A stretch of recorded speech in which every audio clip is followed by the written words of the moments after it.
Have you ever wondered how your digital habits are affecting your well-being?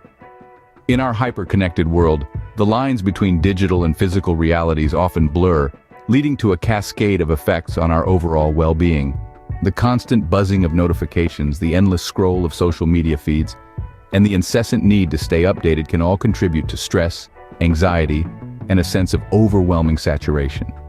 It's like trying to drink from a fire hose of information, and it's not always beneficial.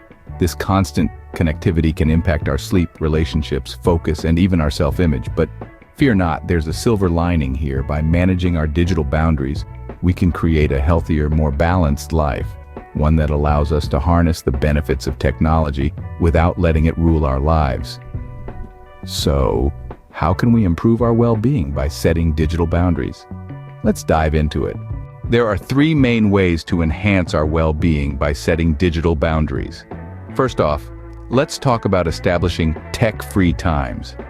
This means intentionally setting aside periods during the day when you step away from your devices. It could be during meals, an hour before bedtime, or even dedicating an entire day of the week to be device-free. This break from digital stimulation allows us to be fully present in the moment, to engage more deeply with the people around us, and to cultivate a more balanced life.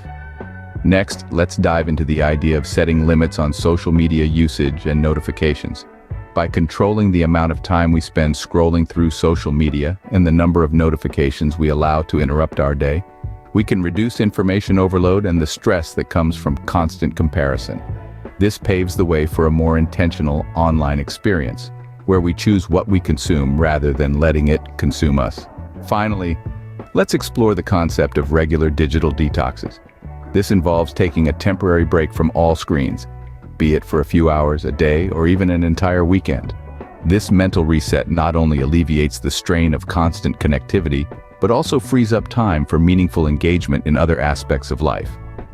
With these three steps, we can foster a healthier relationship with technology and improve our overall well-being. To recap, we've discussed three ways to enhance our well-being by setting digital boundaries. We've talked about carving out tech-free times to be fully present in the moment, limiting social media usage to avoid information overload, and embracing regular digital detoxes for a mental reset. Each of these practices is a step towards a healthier relationship with technology. By applying these practices to our digital habits, we can create a more balanced life, reduce stress, and increase our overall well-being. So why not give it a try?